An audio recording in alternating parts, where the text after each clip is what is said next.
Salam sejahtera Malaysia, denyut nadi suara rakyat bergema di channel ini.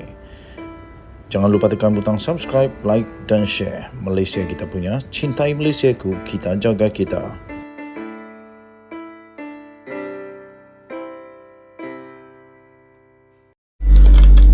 Salam sejahtera Malaysia.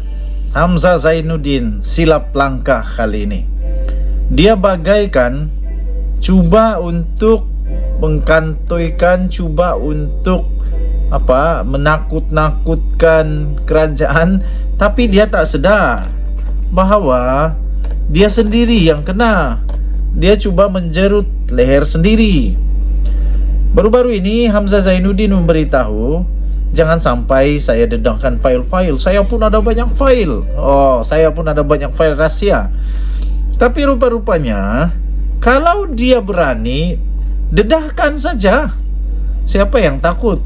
Rafizi, Anwar Ibrahim, tak ada kena-mengena pun dengan fail itu.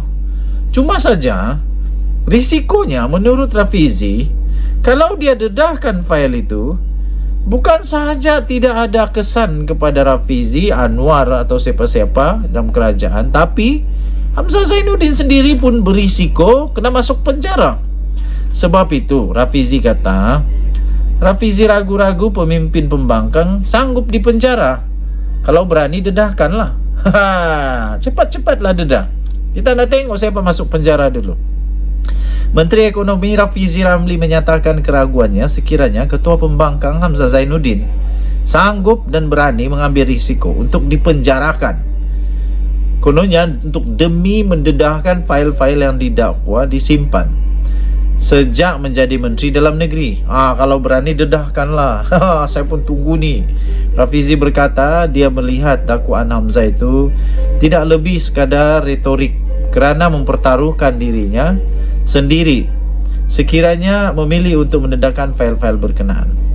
Kata Rafizi, saya tak terlalu bimbang kerana saya meragui mana-mana ahli politik yang ingin mengambil risiko masuk penjara.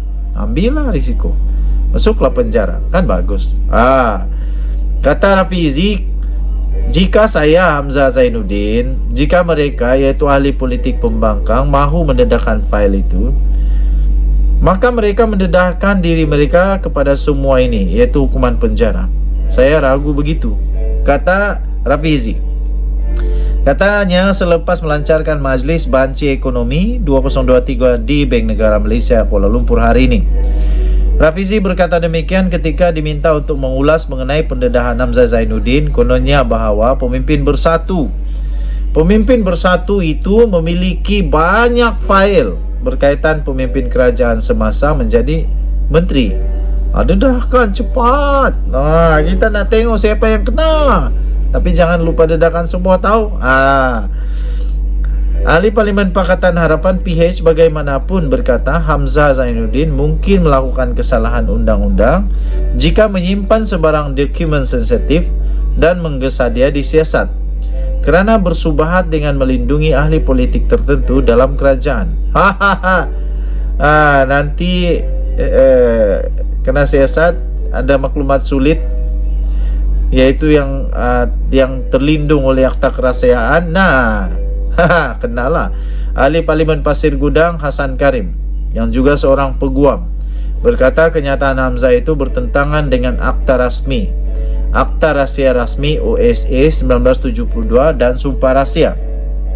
Sementara itu ahli Parlimen Kepong Lim Lip Eng membangkitkan isu bahawa Hamzah Zainuddin mungkin telah melakukan kesalahan jenayah jika menyimpan fail yang diletakkan di bawah OSA. Rafizi berkata pembangkang perlu mempertimbangkan apakah pendedahan tersebut akan melibatkan kepentingan orang ramai sebelum mereka berbuat demikian. Bercakap berdasarkan pengalaman sendiri yang pernah didapati bersalah kerana melanggar OSA pada 2016, Rafizi menegaskan dia mendedahkan dokumen sulit mengenai skandal 1MDB yang berada dalam simpanannya tanpa kebenaran dengan niat menyelamatkan orang ramai melebihi daripada segala-galanya. Pastikan ia tidak serkap jarang dan mengambil kesempatan politik daripadanya. Orang ramai jauh lebih bijak. Kita tunggu dan lihat saja. Sekiranya ada skandal besar yang melibatkan sesiapa, dokumen itu akan keluar sekarang. Media pasti dapat, kata Timbalan Presiden PKR.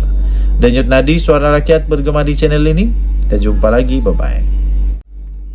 Salam sejahtera Malaysia, denyut nadi suara rakyat bergema di channel ini. Muhyiddin Yassin sudah didakwa 2 kali. Sudah didakwa 2 kali di mahkamah. Dan dia telah pun diberikan jaminan untuk bebas daripada tahanan. Dia dijamin dengan nilai 2 juta ringgit Malaysia.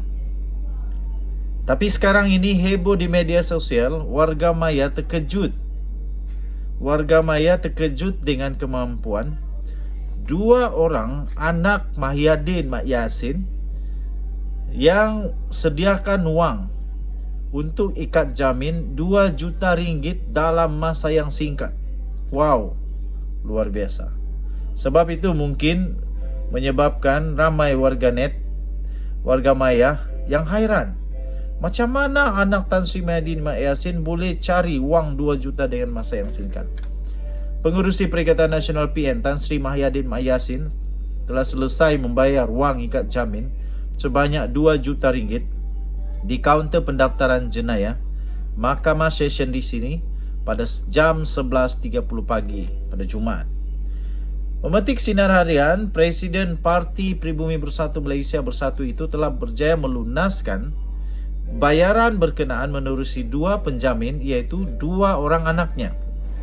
Sebelum beredar meninggalkan kompleks mahkamah, ahli Parlimen Pago itu mengadakan sidang media yang dihadiri oleh puluhan media.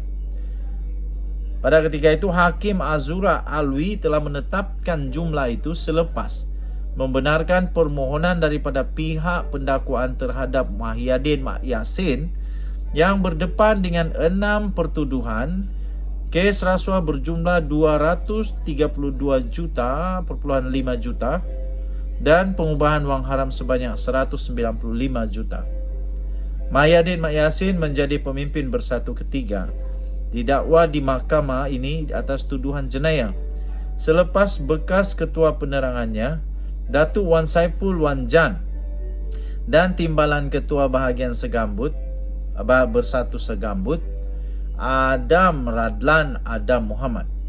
Pada 21 Februari yang lalu, Wan Saiful didakwa di mahkamah ini atas pertuduhan meminta dan menerima rasuah berjumlah 6.9 juta, membabitkan projek Jana Wibawa bernilai 232 juta pada tahun lalu. Bagaimanapun, beliau mengaku tidak bersalah. Pada hari yang sama, Adam Radlan dituduh atas 2 pertuduhan termasuk menerima rasuah RM500,000 membabitkan projek Jana Wibawa. Pada pagi Jumaat, Muhyiddin Yassin didakwa sebagai seorang pegawai badan awam, iaitu Perdana Menteri Malaysia dan Presiden Bersatu telah pun menggunakan kedudukan untuk suapan wang bernilai berjumlah 232.5 juta daripada seorang individu, iaitu Azman Yusof 51 tahun dan 3 syarikat lagi, iaitu Bukhari Equity Sdn Bhd, Nepturi Sdn Bhd dan Mamfor Sdn Bhd bagi sekutu parti itu di antara 1 Mac 2020 dan 20 Ogos 2021. Tuan-tuan dan puan-puan, kerana itu ramai yang mempersoalkan, bertanya rasa pelik bagaimana anaknya boleh jumpa cepat wang itu untuk membayar jaminan. Tapi pada pendapat saya, wang itu memang senang didapat kalau beramai kawan. Jadi bolehlah dapat masa yang singkat. Jadi saya fikir anak Muhyiddin Yassin tak melakukan apa-apa salah. Cuma mungkin dia sudah ada duit simpanan sedikit. Lepas itu ditambah dengan ramai kawan, kumpul minta tolong, abah kena perlu 2 juta dalam masa ini untuk jaminan. Saya fikir boleh kumpul dengan segera.